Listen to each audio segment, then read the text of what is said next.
যে আমার বাচ্চাকে শিক্ষক টাকার জন্য উপরে আটকে রেখেছে। টাকার জন্য আটকে রাখা সেই সন্তানের ঘটনা নতুন মোড় নেয়। তারপর জন্ম হয় এমন একটি সুন্দর গল্প। তা আমি আমার পৈতৃক সম্পত্তি বিক্রি করে এসে এখানে এই প্রতিষ্ঠানটা আমি করেছি। নিজের ভিটেমাটির সহায় সম্বল বিক্রি করে স্বামী স্ত্রী এখানেই গড়ে তুললেন একটি ইতিহাস, তৈরি করলেন নজির। আমাদের এখানকার বাচ্চাদের বাইরে কোনো কালেকশন করা লাগে না, বাইরে কোনো চাঁদা তোলার জন্য যাওয়া লাগে না। পাশাপাশি আমাদের ছাত্রদের জন্য বিশেষ যা মনে হয় অত্র এলাকার ভিতর কোনো মাদ্রাসায় সিস্টেম নাই, যা আমাদের মাদ্রাসা আছে। আমাদের লেখাপড়ার পাশাপাশি ছাত্রদের কারিগরি কিছু ট্রেনিং, যেমন ড্রাইভিং এবং ওয়েল্ডিং সহ পাশে আমাদের সেলাই মেশিন আছে। ওখানে কিন্তু ছাত্ররা যা, বিশেষ করে প্রাইমারির যেগুলো খেলনা আছে আমাদের মাদ্রাসা ছাত্রদের জন্য শরীর চর্চার জন্য খেলনার ব্যবস্থা আছে ইনশাল্লাহ। আমার এখানে সবাই হেফস খানার ছেলে বলে মোটামুটি মনে করেন হেফস আর না যারা আছে ওনারা কোরআন শরীফ মুখস্থ করতেছে, না যারা যেগুলা সেগুলো দেখে পড়ে। আমাদের যে মাদ্রাসাটি দেখতে পাচ্ছেন এখানে নূরে মদিনা হাফিজে কওমি মাদ্রাসার শিক্ষা ভবন, এটা পিছনে যে দেখতে পাচ্ছেন, এবং আমরা বাচ্চা কাচ্চাদের জন্য খেলাধুলা এবং আমাদের এই মাদ্রাসা বরাবরই বেশ কিছু বিষয় নিয়ে ব্যতিক্রম। আমি আসলে যদি একটু খোলামেলা বলি, যে আমার ছেলে বর্তমানে হেফজ বিভাগের ছাত্র। উনি যখন প্রাইভেট মাদ্রাসায় পড়াশোনা করতো, আমি একদিন আমার ছেলেকে নিয়ে আসতে গিয়েছিলাম মাদ্রাসায়। আমার বাচ্চাকে আমি বারবার উপর থেকে নিচে নামার জন্য বলি, কিন্তু আমার বাচ্চা নিচে নামতেছে না। 5+ স্টার রেটিং প্রাপ্ত দেশের সর্বোচ্চ বিদ্যুৎ সাশ্রয়ী ও eco friendly Walton AC. Walton air conditioner, smart comfort এখন নেক্সট লেভেলে।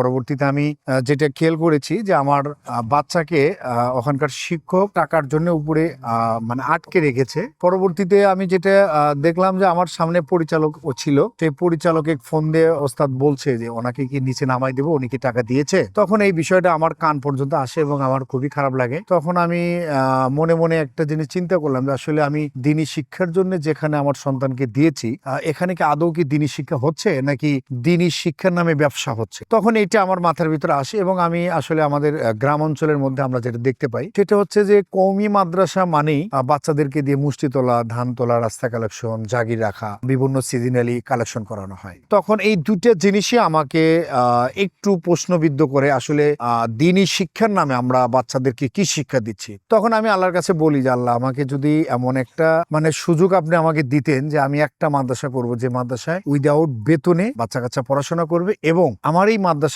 কোন ছাত্র এবং ওস্তাদ মুষ্টি তোলা কি, ধান তোলা, রাস্তা কালেকশন, জাগির রাখা, এগুলো আমি কিছু করাবো না। আলহামদুলিল্লাহ আমি 2022 সালে আমি মাদ্রাসার প্রথম শুরু করি।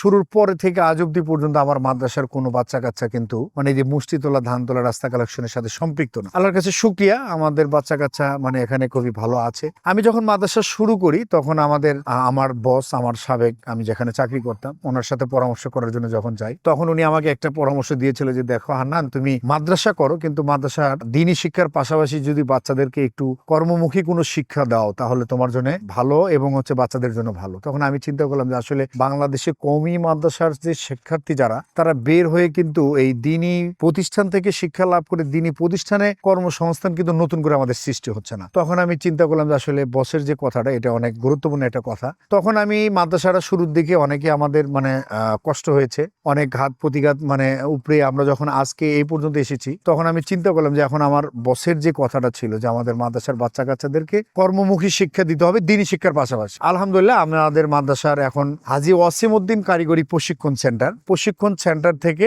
আমাদের বাচ্চা কাচ্চাদেরকে আমরা দ্বীনি শিক্ষার পাশাপাশি 5টা বিষয় প্রশিক্ষণ দিচ্ছি। আমাদের বাচ্চা কাচ্চা গাড়ি ড্রাইভিং এর সুযোগ পাচ্ছে, আমাদের বাচ্চা কাচ্চারা গার্মেন্টস এর কাজ শেখার সুযোগ পাচ্ছে, আমাদের বাচ্চা কাচ্চারা ওয়েল্ডিং ওয়ার্কশপ, ইলেকট্রিশিয়ান এবং কম্পিউটার শেখার একটা সুযোগ আমরা তৈরি করছি। এখন আমি এই মাদ্রাসা যখন শুরু করি তখন আল্লাহর কাছে আমি যেভাবে চেয়েছিলাম যে আল্লাহ, এমন একটা প্রতিষ্ঠান আমি করব যে প্রতিষ্ঠানে আমার জীবন, প্রতিষ্ঠানে আমার সবকিছু। তা আমি আমার পৈতৃক সম্পত্তি বিক্রি করে এসে এখানে এই প্রতিষ্ঠানটা আমি করেছি। আমার এখানে 3 শতক জায়গার মধ্যে আমার মসজিদ করা এবং বাদ বাকি 5 শতক জায়গা যেটা আমার থাকার জায়গা ছিল সেটা আমি মাদ্রাসায় দান করে দিয়ে এখন আমি মাদ্রাসার সাথে সম্পৃক্ত। এবং আমি মাদ্রাসা যখন করি তখন একটা কথা বলেছিলাম যে আমার সংসারটাই হবে মাদ্রাসা। আজকে কিন্তু আমার যে মাদ্রাসা, আমি এবং আমার সহধর্মিণী, আমাদের 2 জন মানুষ, আমার সহধর্মিণী এখানকার বাবুর্চি এবং আমি এই মাদ্রাসার খাদেম। আমরা মাদ্রাসার বাইরের যত কাজ আমি করি এবং মাদ্রাসার পাক শাক, বাবুর্চির কাজ আমার মানে সহধর্মিনী করে। এখন আমাদের ইনকাম যা এই মাদ্রাসা, আমাদের ভবিষ্যৎ এই মাদ্রাসা, আমাদের বাচ্চা কাচ্চা এই মাদ্রাসায় পড়াশোনা করছে এবং আমাদের বাচ্চা কাচ্চার ভবিষ্যৎ হিসেবে আমরা অলরেডি বাচ্চাদের বলে দিয়েছি যে আপনারা যদি যোগ্যতা অর্জন করতে পারেন তাহলে এই মাদ্রাসায় কোনো এক সময় আপনারা ওস্তাদ হিসেবে এবং মহতামিম হিসেবে আপনারা চাকরি করতে পারবেন। আর যদি যোগ্যতা অর্জন না করতে পারেন তাহলে হয়তো এই মাদ্রাসা ভবিষ্যতে আপনারা বাবুর্চির কাজ করতে পারবেন, আপনাদের ভবিষ্যতেই। অতএব আমরা দিনী শিক্ষার পাশাপাশি আপনারা নিজের যোগ্যতা অর্জন করেন, আমাদের সংসার, আমাদের ভবিষ্যৎ, আমাদের সবকিছু আমাদের এই মাদ্রাসা। জি, আমার মসজিদ এবং মাদ্রাসার পিছনে আমার বিগত দিনের যে আয় এবং আমার প্রত্যেক যে ভিটাটা ছিল আমি বিক্রি করে দিয়ে 3 শতক জায়গার মধ্যে আমার মাদ্রাসা করা, মসজিদ করা, আর 5 শতক জায়গার মধ্যে মাদ্রাসা করা। দুনিয়ার উপরে এই মাদ্রাসা ব্যতীত আমার আর কোনো সম্পদ নাই এবং এই মাদ্রাসার ছলপল, মাদ্রাসার বাচ্চা কাচ্চায় আমার সংসার। জি, আমাদের পুরা মাদ্রাসার যত রান্না বান্না আমার মানে সহধর্মিনী করে এবং শুধু রান্না বান্না না, আমাদের এই মাদ্রাসার ছোট ছোট বাচ্চারা বিভিন্ন জায়গা থেকে আসে।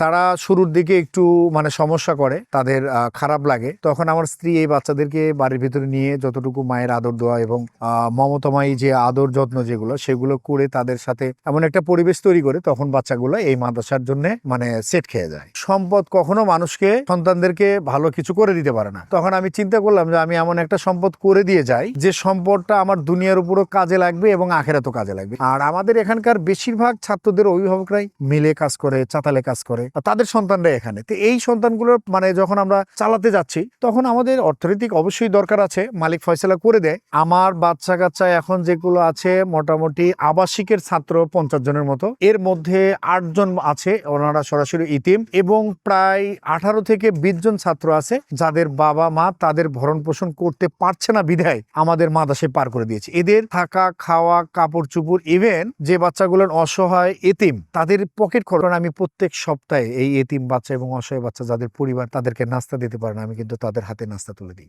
পরবর্তী আমার যে সবচেয়ে বড় যে পরিকল্পনা, আজকে আমাদের বাচ্চা কাচ্চাদেরকে আমাদের নিজস্ব গাড়িতে তারা ড্রাইভিং শিখছে, বাট গার্মেন্টসের যে কাজটা, ওয়েল্ডিং ওয়ার্কশপের যে কাজটা, ইলেকট্রিকের যে কাজটা, এগুলো বাইরে যে এসে আমরা শিখাচ্ছি, যেটা আমাদের ফিউচারে আমাদের পরিকল্পনা যে আল্লাহ যদি আমাদের ওরকম একটা ব্যবস্থা করে দেয়। আমাদের অল্প জায়গার মধ্যে শুরু করেছি, আমাদের জায়গারও অনেক সমস্যা আছে, তো আল্লাহ যদি আমাদের এইটুকু ফয়সালা করে দেয় যে এমন একটা পরিবেশ আমাদের এখানে হয়ে গেল যে আমাদের একটা একাডেমি ভবনই থাকবে আলাদা, যেখানে নিজস্ব গার্মেন্টসে আমাদের বাচ্চা কাচ্চারা মানে গার্মেন্টসের কাজ শিখতে পারবে, নিজস্ব ওয়েল্ডিং ওয়ার্কশপে তারা কাজ শিখতে পারবে এবং হচ্ছে যে ইলেকট্রিশিয়ানের মানে পুরো একাডেমি ভবন থাকবে, যেখান থেকে তারা কর্মদক্ষতা নিয়ে বাইরে যাবে, যেখানে যে সেরে দিন এবং দুনিয়া দুটাতেই আমাদের একটা অংশগ্রহণ, আমাদের একটা পিছনের যে সাপোর্টটা থাকবে, এটাই আমাদের পরবর্তী মানে চাওয়া।